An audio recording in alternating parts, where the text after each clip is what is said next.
Hello friends, good morning. SBI clerk का pre का exam date आ गया है, जैसा कि आप देख रहे होंगे बोर्ड पे। 5 और 6 जनवरी, 11 और 12 जनवरी को 2024 में होना है, मतलब अगले महीने। तो कैसे चल रही है आप लोगों की तैयारी? क्या करना है अब इन बचे हुए दिनों में, ये जानना आपके लिए बहुत जरूरी है।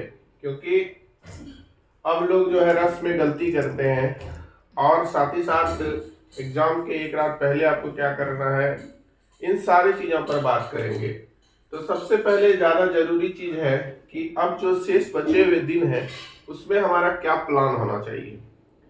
मैं ये जो बता रहा हूँ अपने अनुभव के आधार पे बता रहा हूँ, क्योंकि मैंने भी बैंक की तैयारी की है, मुझे 4 साल का अनुभव है। पता है कि पहली बार जब दे रहे होते हैं तो क्या फील होता है, कितना रस रहता है दिमाग में कि क्या कर लें, क्या पढ़ लें। यहाँ तक कि लोग एग्जाम सेंटर पे भी पढ़ने लगते ले जाके, लेकिन उससे कुछ होता जाता है नहीं। अब आप जान लीजिए कि अगर आपने तैयारी शुरू कर दी थी 3 4 6 महीना पहले से, और आपने 50% भी बेसिक अगर कवर कर लिया है, 50% बेसिक। एक तो पहले सिलेबस आपको क्लियर होना चाहिए। आपका सिलेबस क्या है, रीजनिंग का, मैथ का, उसके बाद इंग्लिश का। इसका सिलेबस अगर आपने देख लिया होगा, और इस पर आपने 50% इसके बेसिक्स पर जो है काम कर लिया होगा, तो अब आपको जो करना है अभी शेष बचे हुए दिनों में, क्योंकि आज हो गया आपका 25 तारीख हो गया, आज 24 तारीख हो गया, सॉरी 24 हो गया। इधर 6 दिन और उधर 5 दिन, 4 दिन, मतलब 10 11 दिन बचा हुआ है। तो इसमें जो है आपको सिर्फ ज्यादा से ज्यादा मॉक लगाना है, और वो मॉक जो आप लगाएंगे वो इजी टू मॉडरेट लगाना है। Easy to moderate. आपको बहुत ज्यादा टफ क्वेश्चन की ओर अब नहीं जाना है, क्योंकि अगर आप इस समय हार्ड जो टफेस्ट वाला मॉक लगाएंगे तो क्या होगा कि आप में निगेटिविटी आएगी, आपको लगेगा हमारा तो स्कोर ही नहीं हो पा रहा है, तो कैसे प्री निकलेगा। इसलिए अभी आपको ज्यादा से ज्यादा इजी टू मॉडरेट पे फोकस करना है, और साथ ही साथ सेक्शनल सेक्शनल आप जितना लगा सकते हैं ज्यादा से ज्यादा, तीनों सेक्शन का, मैथ का, इंग्लिश का और रीजनिंग का, तीनों का सेक्शनल लगाएं। और उसको जो है पूरा एनालिसिस करें, उसका एनालिसिस करें।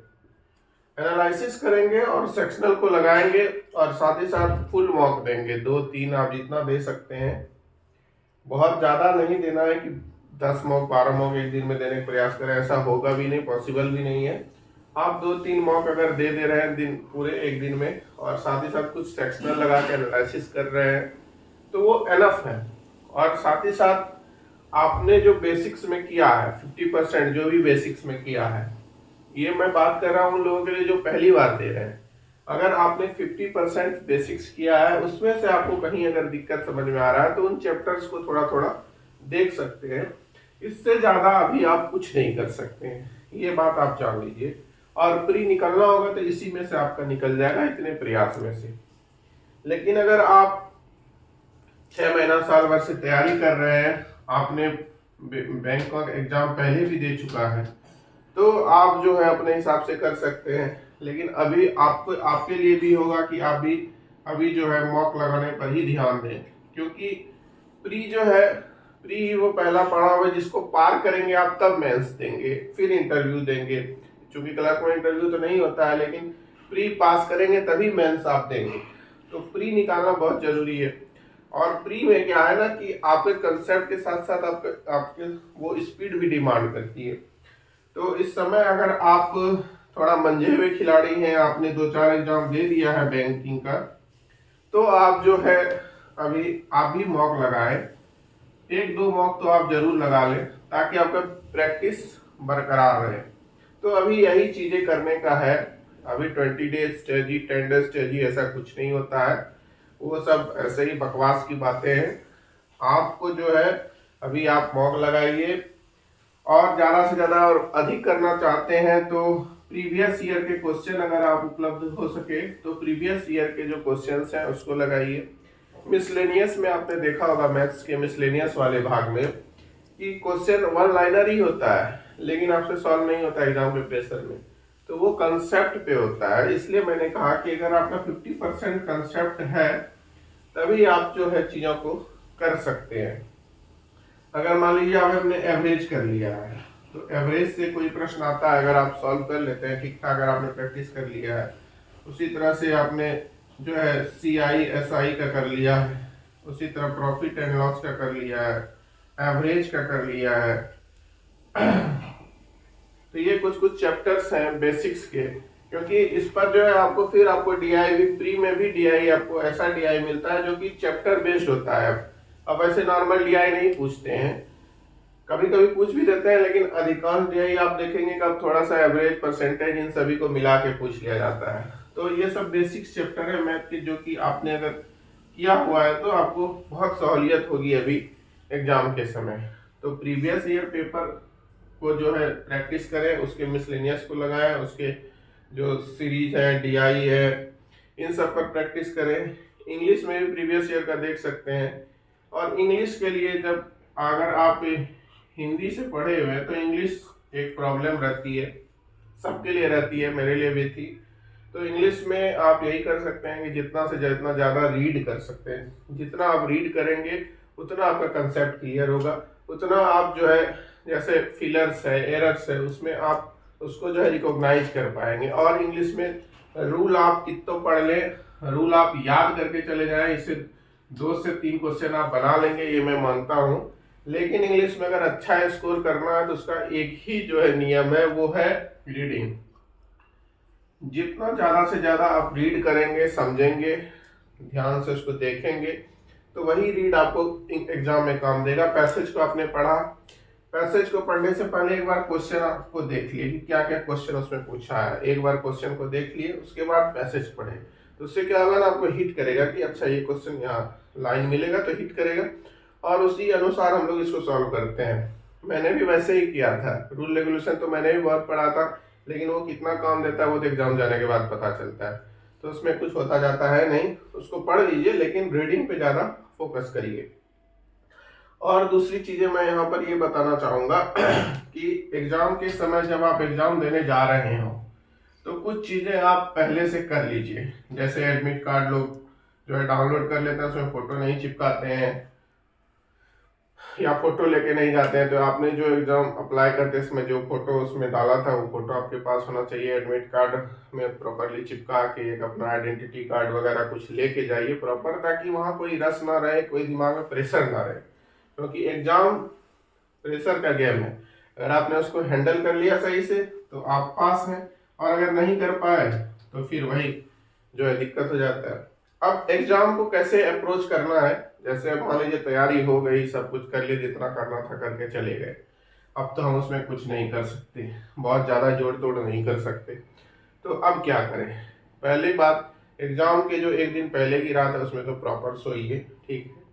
जब आप एग्जाम देने जाए तो सबसे पहले जो देखिए अब तो सेक्शनल होता है, इसमें ऐसा है नहीं, उसमें भी टाइमिंग होता है, सेक्शनल होता है और उसमें टाइम होता है। तो जो सेक्शन है, जो निकला सेक्शन आपका, जैसे मान लीजिए इंग्लिश का निकला, तो इसमें सबसे पहले क्या करना है आपको कि एक बार क्वेश्चन को 1 से 2 मिनट लगा दीजिए भले, लेकिन एक बार क्वेश्चन को देख लीजिए। उससे क्या होगा, आपको आइडिया हो जाएगा कि हम कौन कौन से आज जिसमें आप ज़्यादा प्रैक्टिस किए हैं और जिसमें लगता है कि आप इसको अच्छे से कर ले पाएंगे, उन सब क्वेश्चन को फटाफट कर लीजिए।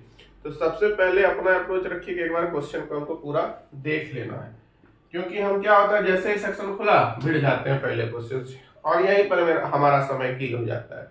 यहाँ पर समय आपका बर्बाद हुआ, मतलब एग्जाम चौपट तभी हो गया। तो सबसे ज्यादा जरूरी है कि आप एक बार पूरे सेक्शन को देख लें, और ये सेक्शन को देखने का अप्रोच चाहे प्री हो चाहे मेंस हो, हर एग्जाम में आपको अपनाना है। एक बार पहले पूरे सेक्शन को आपने देख लिया, उसके बाद जो जो आपको समझ में आता है पहले उसको, जिस पर आपने पहले प्रैक्टिस किया वो आपको अच्छा लगेगा, वो फटाफट आप उसको सॉल्व कर लेंगे। उसी तरह से रीजनिंग में क्या होता है कि जैसे देखेंगे एग्जाम इस तरह से डिजाइन किया जाता है ना, कि अगर आप एग्जाम में अप्रोच सही नहीं इस्तेमाल करते हैं तो आपको एग्जाम इस तरह से डिजाइन किया जाता है कि ऐसे उलूल जुलूल वाले आदमी पहले ही बाहर हो जाए, जो प्रैक्टिस नहीं किए, जिनको एग्जाम का वो तरीका नहीं मालूम है। उसी तरह से एग्जाम को डिजाइन किया जाता है। पहला क्वेश्चन डायरेक्शन या किसी का कॉम्प्लिकेटेड सा दे दिया, अब लीजिए आप उसी में भिड़े हुए हैं, 2-3 मिनट निकल गया आपका, हो गया प्री खत्म वहीं पर। तो सबसे जरूरी है कि आप एक बार पहले देख लें पजल क्या कैसा, कौन कौन सा पजल है, कौन कौन सा पजल आप आसानी से उसमें कर लेते हैं, उन सब पर हाथ लगाइए। उसके बाद और कौन सा क्वेश्चन आप कर सकते हैं, अल्फाबेटिकल न्यूमेरिकल सीरीज है तो उन सबको क्या कर कैसे कर सकते हैं, उस तरह से करके इसको अप्रोच करना है। फिर मैथ में भी आप पहले और क्वेश्चन देखिए और कभी भी मिसलेनियस प्रॉब्लम में तुरंत पहले मत, मिसलेनियस प्रॉब्लम में सबसे लास्ट में। जो मेरा अप्रोच है मैं वो बता रहा हूँ, अब आप कैसे करते हैं वो आपकी जो है अपना वो है, लेकिन मेरा जो अप्रोच था मैं वो अपने अप्रोच और अपने अनुभव से आपको बता रहा हूँ कि जैसे मैथ का कर रहे हैं तो इसमें मिसलेनियस को तुरंत मत छूइए, पहले मिसलेनियस को इग्नोर करिए, सीरीज से है, डीआई है, इन सब सेक्शन पर पहले जो है जाइए, इनको सॉल्व करिए और थोड़ा हड़बड़ाइए मत। जैसे अब डीआई का क्वेश्चन है या पजल का क्वेश्चन है तो ये थोड़ा टाइम टेकिंग होता है। डीआई को अगर आपने पूरा जो है उसका जो भी चार्ट है उसको कंप्लीट कर लिया तो फिर जो क्वेश्चन आप उसको तुरंत कर ले जाएंगे। तो इसमें थोड़ा समय टाइम टेकिंग है, इसलिए इसमें यहाँ पर जो है आपको थोड़ा सा पेशेंस बना के इसको सॉल्व करना है, हड़बड़ाना नहीं। लेकिन अगर कोई सिंगल प्रॉब्लम है, सिंगल वर्ड प्रॉब्लम है, उसमें आपका 30 सेकंड से ज़्यादा आपने दे दिया, पढ़ा समझ, लेकिन समझ में नहीं आ रहा तो तुरंत उसको स्किप करिए, उसमें समय नहीं लगाना है। प्री में, मेंस में आप लगा सकते हैं, मेंस में क्योंकि टाइम रहता है और मेंस जो है उतना हाई स्कोरिंग भी नहीं रहता है, तो मेंस के लिए अलग अप्रोच होता है, लेकिन प्री के लिए अलग अप्रोच है। प्री में अगर आपने 30 सेकंड बर्बाद कर दिया और आपको नहीं समझ में आ रहा तो फिर स्किप करके निकल जाइए आगे दूसरे क्वेश्चन में, उसमें समय बर्बाद करने की जरूरत नहीं है, क्योंकि यही थोड़ा थोड़ा समय बचाकर जब आप 2, 4, 5 क्वेश्चन में लीड कर लेंगे 10 क्वेश्चन में, तो वही आपको और से आगे कर देगा और आप प्री निकाल जाएंगे, प्री आप निकाल लेंगे। तो यही सारी बातें थी जो मैं बताना चाहता था कि किस तरह से आपको एग्जाम अभी को किस तरह से अप्रोच करना है एग्जाम को, और कैसे अभी लास्ट के बचे हुए दिनों में अपनी तैयारी को करना है। अभी आप करंट को बिल्कुल छोड़ दें, अगर आपको मौका मिले तो हाफ एन आवर कभी भी ऐसे ही स्क्रॉल करके एक बार पढ़ लिए तो पढ़ लिए, लेकिन बाकी अभी आपका सारा ध्यान इन्हीं सारी चीज़ों पर होना चाहिए। तो इस तरह से अप्रोच करिए एग्जाम को। धन्यवाद।